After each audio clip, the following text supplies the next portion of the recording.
Welcome to MalcolmPresents.com with the show Courtney on Health. Anyway, guys, Maxine. Here we go.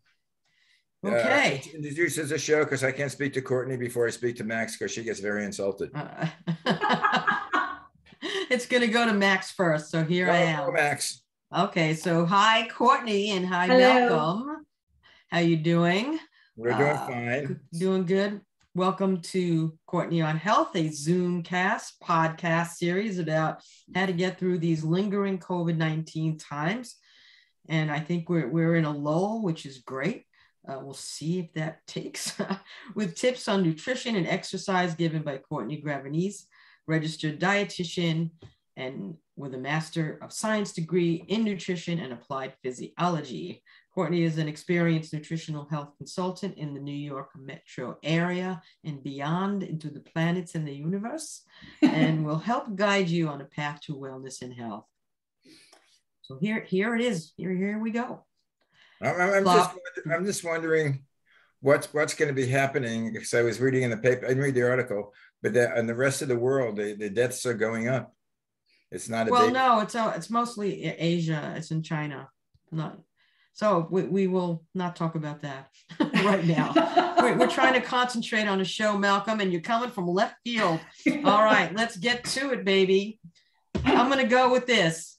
Plop, plop, fizz, fizz. Oh, what a relief Yay. it is. This was a slogan of an Alka-Seltzer commercial. The spokesperson for the company was Speedy Alka-Seltzer, a puppet of sorts who had done a good job of communicating the speed of stomach relief. But in the swinging 60s, it became corny and old-fashioned. So in 1976, the company tried a new approach in what Ad Age ranked as one of the top ad campaigns of all time. Plop, plop, fizz, fizz. Oh, what a relief it is.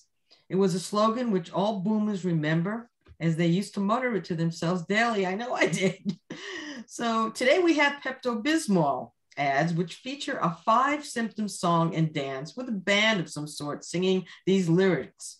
Nausea, heartburn, indigestion, upset stomach, diarrhea. Yay, Pepto-Bismol. This makes me pine for Speedy. So how seriously, it does. I mean, you've seen these commercials. It's ridiculous.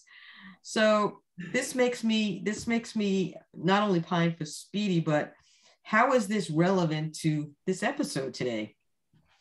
The answer is that today's topic has to do with gut health, food sensitivities, related health issues, and how to get some relief. Certain foods can trigger negative reactions in the digestive tract. Certain foods can trigger other things that cause pain, distress, and it's very inconvenient. We all want our meals to be enjoyable and not stressful, so we won't have to reach for the Alka-Seltzer or the pink Pepto bottle. Digestive issues resulting from high FODMAP foods, I love that, result in abdominal pain, gas, bloating, diarrhea, constipation. It sounds like the commercial, which can be irritating. Yeah, irritating. You guys do the show. I think I'm going to bow out of this one. Yeah, and embarrassing. By following a low FODMAP diet, it can help decrease these symptoms, and you can avoid some uncomfortable digestive problems. Courtney will give us information today on the FODMAP diet, IBS, gut health, and more. So, people really have problems with this. So this is something, Courtney, can you enlighten us on what a FODMAP diet is, why one should consider it if they have gut issues? Yeah, absolutely. Yeah, Malcolm, I know you're always saying when we do these segments that you always want to go and eat. So I'm thinking that this one might not be an episode that drives you towards some gastric delights. But so if you don't know, IBS, it stands for irritable bowel syndrome. I've had that all my life. You're not alone. 15% of Americans, and I think that number is growing, suffer from some degree of IBS. It's more common in women, but that doesn't mean, obviously, men can't get it as well. And it's one of these super complicated, hard to resolve GI disturbances that people really struggle with. And you hit it, Maxine. It covers all that it could be constipation, it could be diarrhea, it could be, and by the way, I've always joked around, I've been, as a dietitian, I feel like I'm always talking about poop. There's always poop's always in the mix, right? So it can be distension, it could be a lot of gas. So it's complicated, and there's, from the research, there's really no one size fits all remedy for everybody, for all. So have either one of you heard of the low FODMAP elimination diet before our time today? I haven't. I haven't. I've only heard of, like, Pepsid or the other medications that help with various sundry things, but I've not heard of this particular diet. I mean, they tell you to go on a bland diet or do certain things if you have IBS, but you're not supposed to eat hot foods or.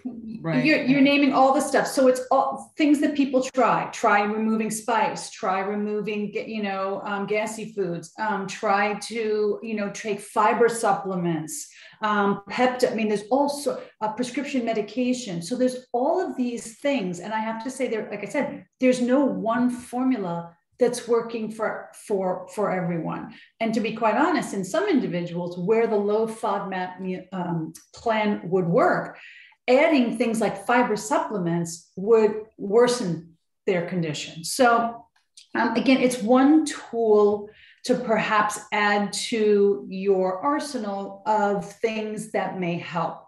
So it's called the low FODMAP. It's the low FODMAP diet, but it's really more of an elimination than challenge phase. And I'll go through what that means. So it is an acronym, and it stands for fermentable oligosaccharides, disaccharides, monosaccharides, and something called polyols. So that's where FODMAP comes from. So the elimination phase is really identifying the foods that are the greatest sources of each of those, removing them from your diet, and then gradually pulling in one group at a time to identify which group, if any, is really worsening your symptoms. So it's not meant to be, let's follow, take them all out and then they never come back into your diet again. So I want to make sure I repeat that, because when you hear about some of the foods that I'm going to recommend removing and that are documented in this meal plan, you'll be like, wait a minute, you've been telling me, forever to eat more beans, legumes, plant-based, veg, fiber, up your fiber, good sources of dairy. And now you're telling me to take them all out. So just sit tight, hear me out. Here's the sort of underlying, premise of the meal plan. It was, first of all, established by researchers in Australia at the Monash University. And although it's been around for a while, it really hasn't had much traction in the United States until recently, where more and more healthcare practitioners are trying to, use it as an option for their patients.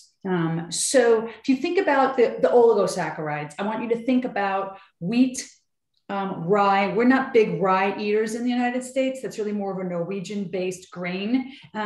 But those are big sources of oligosaccharides. Onions and garlic, huge. So again, I hear you. Like if I'm working with a client and they're like, stop. And I'm like, just hold tight. I promise you it won't be forever. Let's just tease this out.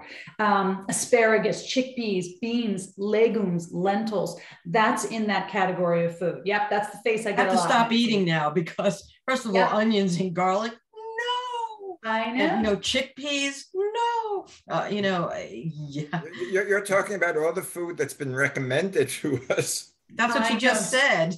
So, but here's the thing. If you're somebody who's suffering with IBS, and I do want to use that word suffering because it might keep people from socializing. You're embarrassed to eat with other people. You're embarrassed with your own family because of the symptoms. You're in pain because of your distension or your bloating. You have to try different things. So I'm simply suggesting this as an option.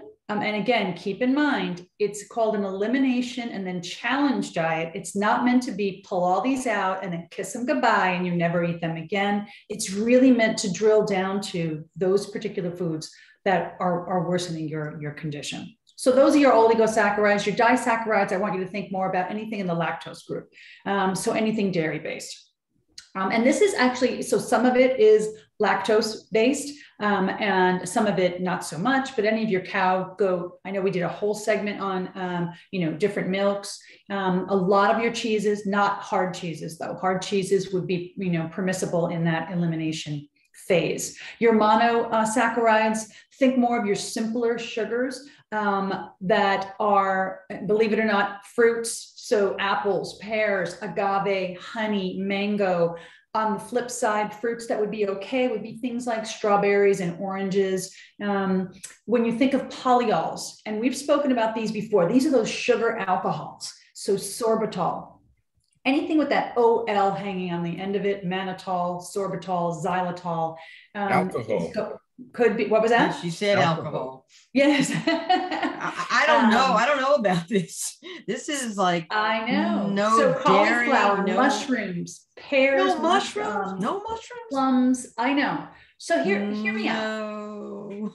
So the problem with these is that for some individuals, like many of these compounds we don't have the enzyme to break down some of these compounds. So they end up in your large intestine where they ferment and they create some of these problems. So if you can look at this, list, and I would really recommend if you've tried everything else to manage your IBS and it's been unsuccessful, or there's nothing really long-term that's worked for you, again, perhaps consider this as something. You go through the elimination phase. I would highly encourage you work with somebody who is trained, who can help guide you through this. And work through the phases. So usually within a 6-week period, so we're not talking a huge amount of time that you might need to pull these out. You pull the foods out, the ones that need to be eliminated, and there's lists available to help guide you, or you can work with a dietitian to help guide you.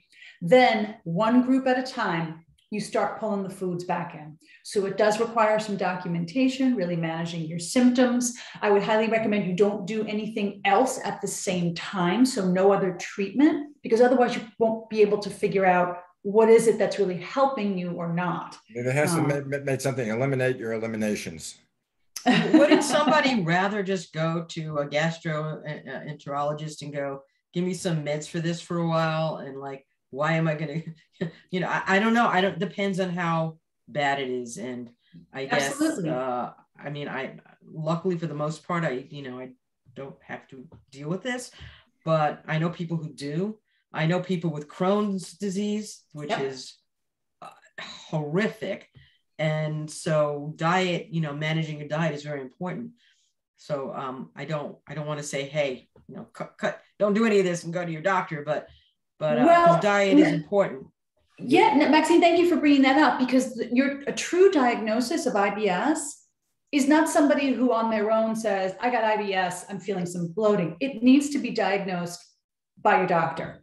And he or she would have, hopefully gone through your symptoms. What are you experiencing? What time of day? And perhaps have tried, like you said, some medication. So IBS is a little bit separate than something called IBD, which is irritable bowel diseases. Crohn's is one of the irritable bowel diseases. Ulcerative colitis is considered an irritable bowel disease. So IBS is sort of an offshoot of that. It doesn't mean that perhaps low FODMAP won't help you if you've got Crohn's or ulcerative colitis, but it really needs to be a diagnosis made by your healthcare provider. Perhaps you've tried other things and they have not worked, and this becomes an option for you. Patients I know with whom I've worked and that have tried this after, again, that challenge phase, have figured out that it's usually one category of foods. And then once you're in that category, very specific foods that end up being the trigger. So that's helpful to know, because then again, I knew you were going to say that, Maxine, because it's like, wait a minute, these are all the things we're supposed to be eating. What are you talking about? Again, it's not meant to be lifelong. It's meant to be sort of this gradual reintroduction so that you're able to, again, it might not be any of it. but it's certainly worth an option. IBS is a cover word for any time your stomach is bad. That's what I found out. When I go to the doctor and I say this or that and thing, they say, "Oh, that's IBS. You suffer that syndrome," and they don't do any further testing. It's not testing of foods. They don't. I always said, "Well, maybe it's one of my organs that's not functioning." No, it's IBS. And it's sort of like the catchword. Like if something hurts, they say, "Oh, age related. You're getting older." Thanks for telling me, Doc. Yeah, they say that too. I get that sometimes too, and I'd like to just smack the doctor. It's like But you can see from a patient perspective, right? It's very frustrating. It's like, okay, thanks very much. I have this diagnosis, and then there are very few options. So again, I know this seems extreme and it's not meant to be lifelong, but there's very good data about its usefulness. And although, like I said, its use is relatively new in the United States, not so much in Australia, where it was originated, and in different countries. So again, when it comes to people with IBS, you got to give people something to try. It may work. In many cases, it does drill down to just this very heightened sensitivity to one of these FODMAP groups that's really setting you off. So it does require, like I said, a lot of, you got to look at your labels. There are certain categories of food that you will get used to and you'll know. So I wouldn't necessarily embark upon this around any other time where you've got a lot going on or stress, or, which I find laughable right now because I feel like everybody's stressed right now. But before a big event, you want to give yourself a 6-week window where you can really experiment and do it, properly. And again, I think the guidance of if your physician is not familiar with it or a nurse practitioner, seek out the help of a dietitian who can work with you to guide you through that process, so that during that elimination phase, you really are pulling out everything that's captured into those groups, so that you're giving your body the chance of really responding. Is there any enzymes you could take? Sorry, Max. Are there any enzymes you could take that would bypass all the, if you have food that you love and you take it, is there an enzyme that you could take that would help digest it in your gut? Well, certain things, for example, like Beano, love that name, is helpful for many people to help with, anything in that oligosaccharide group. So they'll be the beans and legumes, hence the name Beano. So for some people, it helps and it works. For others, not so much. You can choose lactose-free or lactate pills to help with the milk containing compounds in there. So yeah, Malcolm, there are some that will help, but it might not really give you enough information. It's possible that maybe it's not beans and legumes that are, exacerbating the problem. It might not be lactose that's exacerbating the problem. So this is really helping the patient really drill down to what are the most offending foods for me, and category of food that may be worsening my problem. It may be nothing at all. Question. I didn't want to even bring up this question, but you sent it to me. First you said, poop, there it is. Okay. And then after that came fecal microbiota transplant. Yeah. What? How does it relate to this topic? What is this?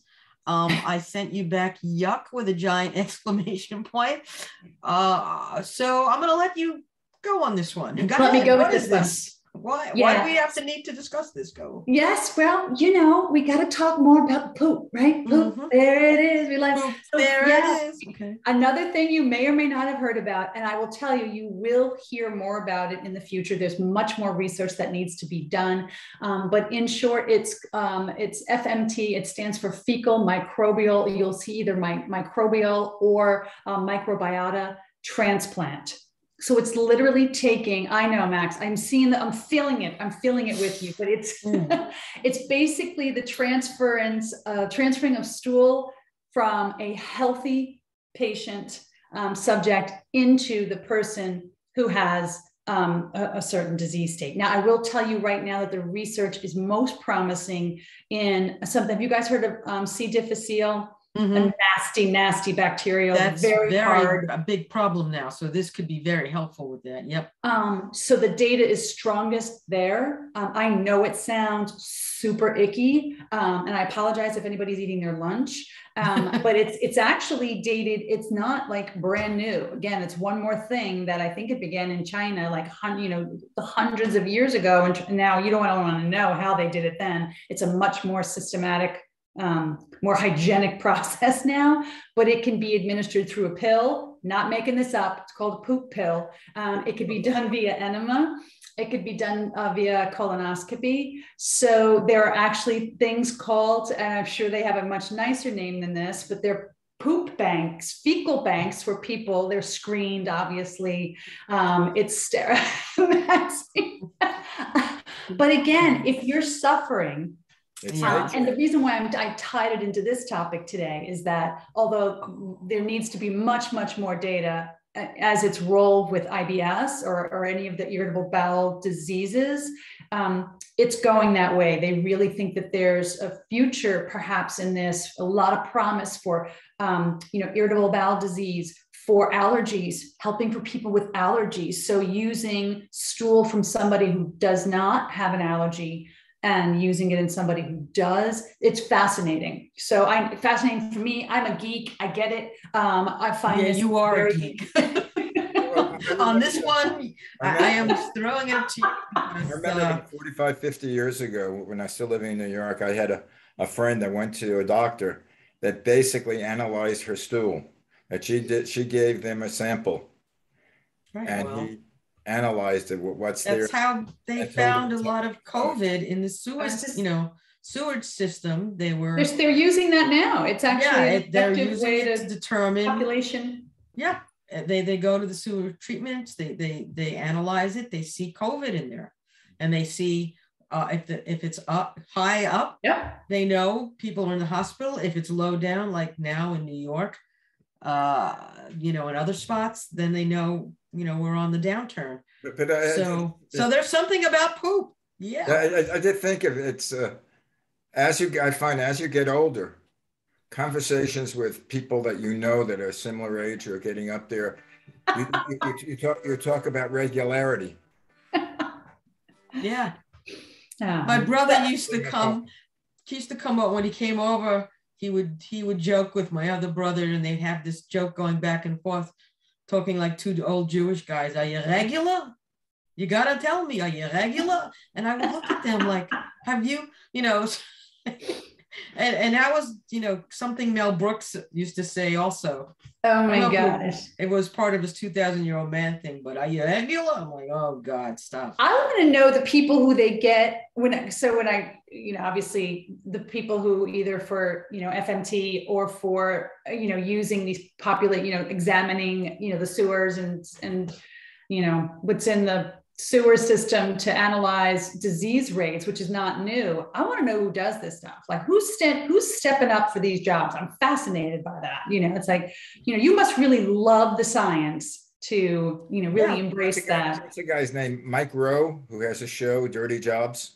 I was Dirty Jobs. My son has the book. It's hysterical. Yeah, he's got his hazmat suit on and his big mask for the gases and the sewers. Right, but he does it so funny. And he'll do all these things where he'll crawl into these dirty sewer systems.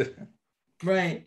Well, these microbiologists. There's my husband worked at the VA for a little bit, and he had to look at slides of things that would just turn your stomach into another. But anyway, and they find it fascinating. They find it fascinating. Getting back to what's it, FODMAP? FODMAP. FODMAP. FODMAP. FODMAP. So it's seriously, it's and I know I feel it for not only people personally I know who have it, IBS, patients with whom I've worked. It's challenging. So, all joking aside about, the poop and taking out all of these things, it's, these foods that we hear about all the time. That's why, and I hear the cry. It's like, you gotta be kidding me. I just got all these foods in my diet and now you're telling me to take them all out. So again, I want to reemphasize It's not meant to be long-term. It's meant to really ID and drill down to the food that makes it feel the worst. Makes a lot of sense. How long do you have to avoid the certain foods before you know what it is? Is it a day? Is it a week? Some people will feel once they eliminate, again, you don't know which one it is first because you're eliminating all of the FODMAPs at once. And then the reintroduction is one at a time. But some people will feel better within a few days. So they may feel better in the elimination phase within a few days, but you won't know for sure which one it is until you do the challenge. And challenge is just another word for the reintroduction of the food group that you've removed. So you need to do one at a time. Yeah, I mean, it's a very important. People, you can laugh again, as you said, but it is something, we have to daily check. And, Malcolm was telling me when he was growing up, his mom, would always ask him about, did you have a bowel movement today? It's a thing. Her big thing was regularity. Right. And but can I tell you, I don't think that's changed. I'm laughing really hard because I know I asked my kids. Right. Did you go today? Did you go? Go before you go to school. Right, exactly. Relax more. Right, you'll feel much better. So my mother wasn't the only one. No, it's something that is brought through generations. And by the way, Maxine, speaking about plop, plop, fizz, fizz, something must be trending on either TikTok or YouTube because my son, who's only 11, knows the plop, plop, fizz, fizz song. So out of nowhere, he was humming it one day. I was like, where would you have possibly gotten that? I didn't speak to him. I was trying to just kind of write a little intro that had some levity in it. And then the first thing I remembered, you're talking about this, and I'm like, plop, plop. Okay. The real history behind plop, plop, fizz, fizz is they wanted to double sales. So they used two tabs, two Apple sets of tablets because it had to go plop, plop, fizz, fizz. And it doubled their sales. And people were buying Alka-Seltzer more than ever because they had to use two instead of one. So they would have to buy it. And that was what was behind really all of this was money. So what else is new, Max? Yeah. So, but the fact that it's a commercial you'll never, forget really. If even your son, who's a little guy, knows it, so something must be going on with it as a goof, I'm sure. I'd like to know. Ask him. Yeah, well, I think that's one of the most creative advertising. When they do the top 100 ads or the top 50 ads, that's one of the top one of all time. Oh, it is. Ad Age said it's one of the top ones. I mean, my favorite was the Marlboro Man. Dun dun dun dun. Oh gosh. Oh my gosh. Well, then they of course there's like, where's the beef? Where's the beef? Where's So before you kick us off, Malcolm, I know we're going to get the hook soon. So I would really like to hear from anybody who's listening, who's tried the low FODMAP elimination diet. If you've tried, share what your experience has been, what worked, what you found challenging. Did it work for you long-term? Are you in the middle of it right now? Because I think the more people we hear from and their experience, people want to hear from people who've experienced it and what it was like and what, the tricks and tips kind of thing. So I would love to hear from anybody who's trying it right now and what they thought of it. Where can they do that? Where can they do that? Ask a question to you. So you can always reach me and you can direct message me so the world doesn't see it. So CLG Wellness on my Instagram account. You can get me through my website, which is CourtneyGravenese.com. And through there, you'll get, direct, email through me if you want to kick it old school with email. So you can share any way that works for you. And you can always ask malcolmpresents@gmail.com, and I'll probably give you something that has no relationship to FODMAP, but something a little funny. And I'll probably, if you go to the manyshadesofgreen.com, give you something about how it might affect the environment. So, poop, there it is. Or you can talk, talk about walking your dog every time. Every time in the morning I call you, you're walking your dog. I want to and I'm cleaning her poop. So I don't want people to step in it. That's why. But anyway, so I don't even know what to say, except thanks for joining us for Courtney on Health, because she already gave. Follow Courtney on Facebook and on Instagram at CLG Wellness. Her website is CourtneyGravities.com. And for more shows, go to MalcolmPresents.com and the Many Shades of Green.com. And this is Courtney on Health, Smart Sound Nutrition, Strong Safe Fitness, and we'll catch you next time. Did you realize you guys have your own alarm clock now? Because this is, you said goodbye, the 30 minutes was up. See, well, I'm trying to be better. We're trying. Anyway, guys. All right. Can't say. See you next week. You can't say I like the show, but it was an interesting show. Hey, anytime we might get younger people because we're talking about poop. Okay. Bye.